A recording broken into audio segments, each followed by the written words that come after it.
Hola amigas y amigos de La Mula, estamos con una nueva entrevista. Esta vez estamos con Gerardo Herrera Corral, físico de partículas mexicano, con estancias postdoctorales en las instituciones más reconocidas a nivel mundial. Su especialidad son las partículas elementales y desde hace 23 años trabaja en colaboración con Alice investigando sobre el gran colisionador de hadrones en el Centro Europeo de Investigaciones Nucleares. Es un reconocido divulgador de la ciencia que imparte charlas, publica artículos en distintos medios y ha escrito varios libros de divulgación científica. Bienvenido, Gerardo. Muchas gracias por la invitación, Alberto. Estoy encantado de platicar contigo y con tu auditorio. Gerardo, el año pasado publicaste un libro que ha tenido resonancia y ha cruzado fronteras, Agujeros negros y ondas gravitacionales. Este libro trata sobre los descubrimientos científicos más importantes, como son las ondas gravitacionales, al igual que los agujeros negros. ¿Qué significa todo esto para los que no estamos habituados a leer este tipo de libros?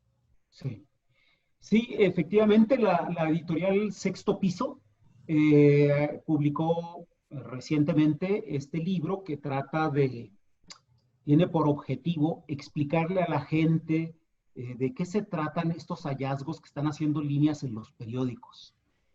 Son dos descubrimientos que podemos bien considerar como los más importantes en los últimos años. Por un lado, las ondas gravitacionales, les muestro aquí la portada, este es el libro de Sexto Piso, y el descubrimiento, bien lo podemos decir así, el descubrimiento de los agujeros negros. Y la foto que se encuentra en la portada del libro es justamente la fotografía, la primera fotografía que tenemos de un agujero negro. Y subrayo cuando lo digo, lo enfatizo, el descubrimiento de los agujeros negros, porque es la primera vez que tenemos evidencia directa de la existencia de estos objetos de los que se ha hablado ya mucho, de los que la gente ha escuchado seguramente por diferentes vías.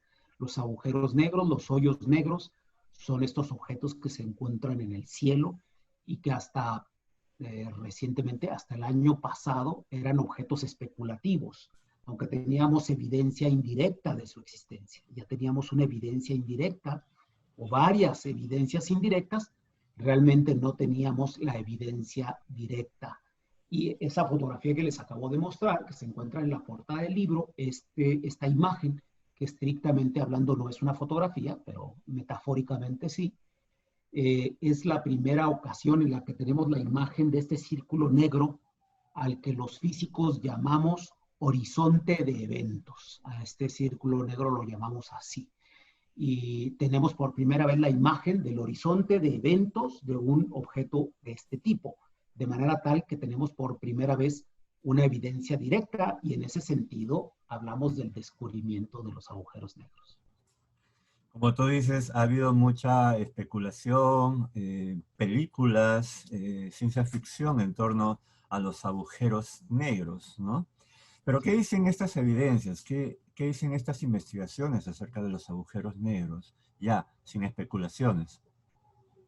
Bueno, el año antepasado, es decir, 2017, 2018, se unieron varios observatorios del mundo, 8 para ser precisos, 8 telescopios de diferentes partes del mundo, entre ellos algunos de Latinoamérica y otros de Europa, de los Estados Unidos, para observar el centro de dos galaxias. Una, la nuestra, la Vía Láctea, por un lado, y por otro, la galaxia M87, que es una galaxia elíptica que se encuentra en la constelación de Virgo. Esta galaxia elíptica está muy lejos de nosotros, 55 millones de años luz, pero en realidad es cercana en el sentido de la astronomía y de los objetos que actualmente se pueden observar. La galaxia elíptica M87 se la puede observar con el ojo desnudo. Si se tiene una buena visión en una noche muy oscura, se la puede llegar a observar en la constelación de Virgo. Y esta galaxia elíptica tiene un centro activo del cual ya teníamos noticia con anterioridad. Este centro activo deja ver dos chorros de radiación que salen de la galaxia. Se las ha podido observar en el visible. El telescopio Hubble había hecho una imagen de esta galaxia, de esta actividad que presenta el núcleo de la galaxia. Y estos 8 observatorios de diferentes partes del mundo, de Chile, en ALMA, donde sabemos que se encuentran varios radiotelescopios, gran telescopio milimétrico que se encuentra en México, en Sierra Negra, en el Parque Nacional Pico de Orizaba en México, otros telescopios en Hawái, en los Estados Unidos y en España, se unieron para construir entre ellos con las señales que pueden detectar en la longitud de onda del tamaño de los milímetros, por eso se llaman telescopios milimétricos, para poder unir esas señales y construir en cierta forma un telescopio del tamaño del mundo. Telescopio del tamaño del mundo no es una expresión metafórica aquí, es una realidad, es un telescopio del tamaño de nuestro planeta. De manera tal que en abril del año antepasado, del 2017, se tomaron de manera sincronizada todos estos observatorios, tomaron datos, observaron el cielo, por un lado, a la constelación de Virgo para ver a esta galaxia de M87 y por otro lado al centro de nuestra galaxia que se encuentra entre la constelación de Ofiuco y Sagitario, donde se encuentra el centro de nuestra galaxia, para observar el agujero negro que está ahí en nuestra propia galaxia y al que hemos llamado Sagitario A estrella. Al año siguiente, en 2018, se publicó la imagen del centro de la galaxia M87.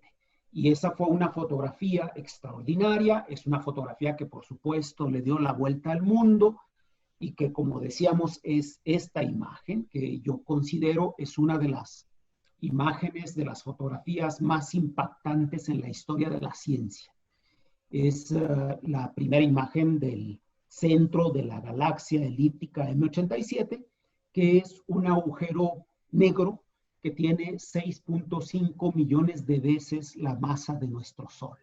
Es un agujero negro gigantesco. Y lo grandioso de esta fotografía es que nos muestra al horizonte de eventos. Es decir, esta colaboración de 8 observatorios, de hecho, se denomina colaboración evento-horizonte de eventos. EHT, por sus siglas en inglés, Event Horizon Telescope, telescopio del horizonte de eventos, precisamente porque es capaz de observar esta línea negra que representa al horizonte de eventos del agujero negro. El agujero negro es un evento que nos permite tener más conocimiento del universo. Debemos tener algún tipo de temor, más bien es una posibilidad para el desarrollo de nuestro universo. ¿Cómo debemos de ver el agujero negro? Porque nuevamente remito a la ciencia ficción. La ciencia ficción muchas veces nos ha dicho entrar al agujero negro es entrar a la nada, Sí. nadie sabe qué va a pasar. Cuéntanos. Sí, los agujeros negros son unos objetos muy interesantes que han fascinado a la gente. Yo creo que es el objeto del cielo que más ha atraído la atención del público en general. ¿Y por qué eso ocurre? Yo creo que tiene que ver con muchos de nuestros temores. Yo creo que la fascinación que causan los agujeros negros tiene que ver con nuestros miedos. Porque los agujeros negros son aglomerados de masa. Son objetos como nuestro planeta, como la Luna, como cualquier otro objeto en el universo, pero que han acumulado una tal cantidad de materia, una tal cantidad de masa, que han logrado generar un horizonte de eventos. ¿Qué quiere decir esto? Quiere decir que la masa es tan grande que la fuerza gravitacional que ejercen estos objetos es gigantesca y es tan grande que llegan a curvar el espacio y el tiempo de una manera tan drástica, tan dramática, que se genera una línea alrededor del agujero. Para ser más precisos, podríamos decir, se genera una superficie alrededor del agujero. Hay una esfera que rodea al agujero negro y a esa esfera la llamamos horizonte de eventos. Es una línea de no retorno. Es una línea que cuando se cruza no nos permite más la posibilidad del retorno y no se lo permite a nada en el universo. Cuando la luz misma cruza esa superficie, cuando cruza esa línea de no retorno, la luz no puede regresar más. No podemos tener entonces noticia de nada que se encuentre del otro lado de esa línea. Se constituye de esta manera una región en el universo que se desprende del resto, se independiza del resto del universo y solamente interactúa con él a través de la fuerza gigantesca que ejerce sobre otros objetos que tienen masa. Entonces, esa línea, ese horizonte de eventos, esa superficie de no retorno, representa también una fascinación para todos, porque representa de alguna manera la imposibilidad de volver. Es algo definitivo, es algo que no permite negociaciones, es algo que está más allá de todo lo que nos podemos imaginar y probablemente ese hecho evoca en nosotros la idea que tenemos de la muerte, ¿no? Entonces, los agujeros negros han significado probablemente eso y han sido entonces de alguna manera popularizados y son de esa manera, están en el imaginario colectivo, ¿no? Gerardo, en la presentación decíamos que eres toda una eminencia en las partículas elementales. Podríamos decir que, o si vamos a un diccionario, las partículas elementales son los constituyentes elementales de la materia. ¿Pero qué significa esto? Sí. No, muchas gracias por esa generosa calificación. Desde luego que no soy una eminencia en el tema, pero mi labor como investigador se ha enfocado efectivamente al estudio de la física de partículas elementales. Este es un área de la física que se dedica a estudiar cuáles son los ladrillos fundamentales de los que se construye todo lo que nos rodea, de qué están hechos el aire, de qué está hecha la tierra, el fuego, el cielo. Y hemos encontrado que los ladrillos fundamentales, que las partículas elementales, sí existen y que son 12. Pensamos que hay 12 que se separan en dos grupos de 6. Pensamos que hay 6 leptones, así los llamamos los físicos, 6 leptones. Leptón es una palabra griega que significa ligero, que pensábamos originalmente que esos 6 iban a ser ligeros. Después resultó que no son tan ligeros, pero se les quedó el nombre griego de leptón. Y pensamos que hay 6 quarks, los llamamos quarks a esos 6. Y la palabra quark no tiene un origen griego ni tiene un significado concreto, precisamente porque nos hemos equivocado tantas veces los físicos al momento de bautizar a nuestros conceptos que Murray-Hellman, que los propuso, decidió ponerle un nombre que no tenía significado, que es la palabra quark. Y hemos encontrado en la física de partículas que estas 12 partículas elementales constituyen todo lo que nos rodea. Todo, absolutamente todo, está hecho de tan solo esas 12 partículas. Y para ser más concretos, ni siquiera las 12 entran en juego. Básicamente 3, 4 partículas son las que forman todo lo que está a nuestro alrededor. Los quarks. ¿Cuáles son? Son 2 quarks, uno que se llama arriba, el otro quark se llama abajo, y los electrones. Con un quark arriba, un quark abajo y un electrón, y digo que el quark no es que esté arriba o que esté abajo, es que así se llama el quark arriba y el quark abajo. Los físicos les damos nombres chistosos a los quarks. Hay otro quark que se llama encanto, hay un quark que se llama extraño, el otro se llama cima y el sexto quark se llama belleza o fondo. Esos son los nombres que les hemos dado a los quarks. Pero en realidad todo lo que nos rodea está hecho de quarks arriba y de quark abajo junto con electrones. Por ejemplo, esta mesa que está acá o los libros que tienes atrás son libros que están hechos de átomos que tienen un núcleo y ese núcleo está hecho de protones y de neutrones. Pero los protones están hechos de 3 quarks. De 2 quarks arriba y un quark abajo hacen a un protón. Y 2 quarks abajo y un quark arriba hacen a un neutrón. de manera tal que los átomos que forman a toda la materia que está a tu alrededor, hecha de protones y de neutrones, en realidad están hechos de quarks arriba y abajo, en una escala más fundamental. Y esos núcleos están rodeados por electrones que giran alrededor del núcleo, como lo aprendemos en la secundaria. De manera que básicamente todo está hecho de esta familia, de la primera familia de las partículas elementales. Hace más de 13.000 millones de años se originó el universo. De ello nos cuenta la teoría del Big Bang. Teoría que sin embargo muy poco hemos escuchado en el colegio o en la universidad. Gerardo, ¿cómo la resumes para quienes no somos especialistas?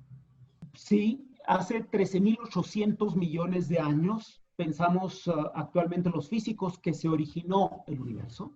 Los físicos no hablamos de la creación del universo. Nosotros no consideramos que hace 13.800 millones de años se creó el universo. No es el lenguaje común entre los físicos. Nosotros pensamos que hace 13.800 millones de años se originó el universo y que este origen del universo partió de la nada, partió del vacío absoluto, de la inexistencia total. Y tenemos razones para pensar que eso es posible. Hay modelos que nos permiten entender matemáticamente que eso puede ocurrir. Tenemos muchos motivos para creer actualmente que el universo apareció entonces como una diminuta mota de luz que rápidamente se apenas habían transcurrido unos instantes.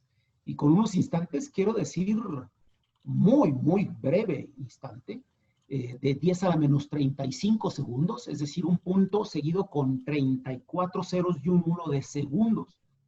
El universo sufrió una transformación importantísima. Esa pequeña mota de luz se hinchó súbitamente, creció de manera repentina para pasar a ser del tamaño minúsculo que tenía, de miles de millones y billones de veces más pequeño que el tamaño de un protón. Pasó a tener el tamaño de una pelota, tamaño de 1 metro, alrededor de 1 metro de tamaño, en tan solo unos instantes. A ese fenómeno expansivo, repentino, lo llamamos inflación. Lo llamamos inflación cósmica para no confundirlo con la inflación económica. La inflación cósmica es la responsable de haber inflado el espacio y el tiempo repentinamente y de haberle dado estabilidad al universo. Justo cuando se detuvo esta expansión súbita, aparecieron en el universo las partículas elementales. Estas partículas de las que estábamos hablando. Aparecieron los quarks y los gluones y entonces todo el universo empezó a organizarse, empezó a formar estructuras. Se aglomeraron algunos quarks para formar a los protones y a los neutrones, que luego se juntaron para formar los núcleos de los átomos y así sucesivamente, ¿no? Ese es un modelo al que hemos llamado el modelo del Big Bang, como tú bien lo acabas de apuntar. Y el modelo del Big Bang es el modelo más aceptado actualmente para entender el origen y evolución del universo. Hay evidencias experimentales de que fue eso lo que debió haber ocurrido y es entonces el modelo estándar de la cosmología, del origen de todas las cosas. El cambio climático y la actual pandemia nos han hecho ver que es hora de atender a la ciencia y a los científicos. Por un lado es el momento de acercarnos a la ciencia, pero sobre todo de que la ciencia y los científicos estén más cerca de nosotros, los ciudadanos. Tú que eres divulgador científico lo debes de tener muy claro.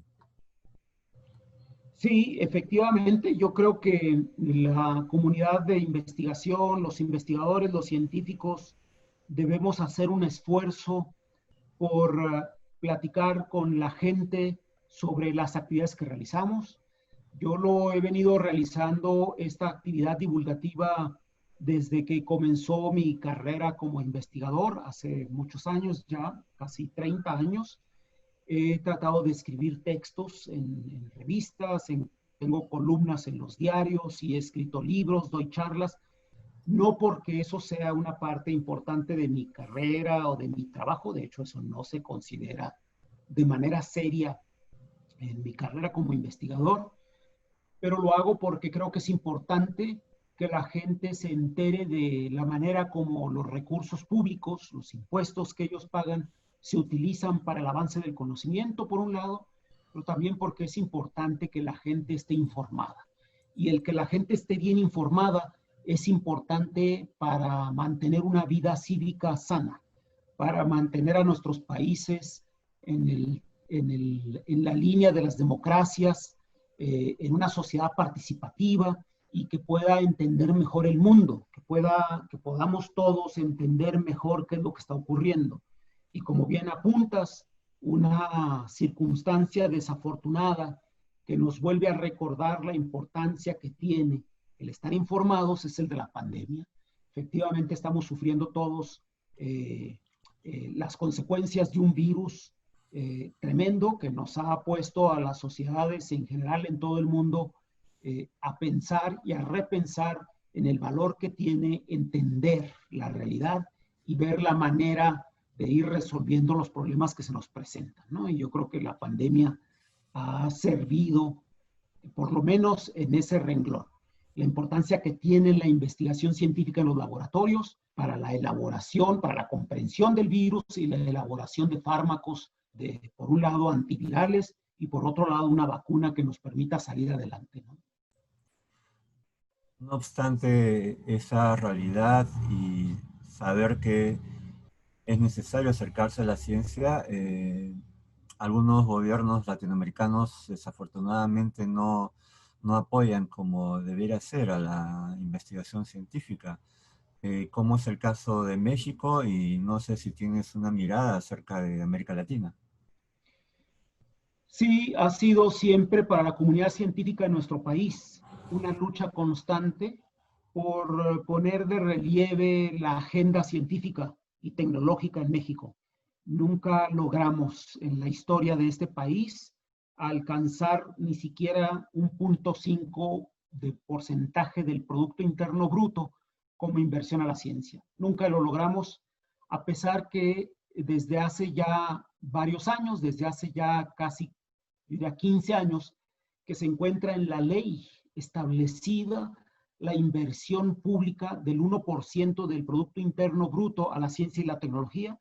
Es una ley que no se ha respetado.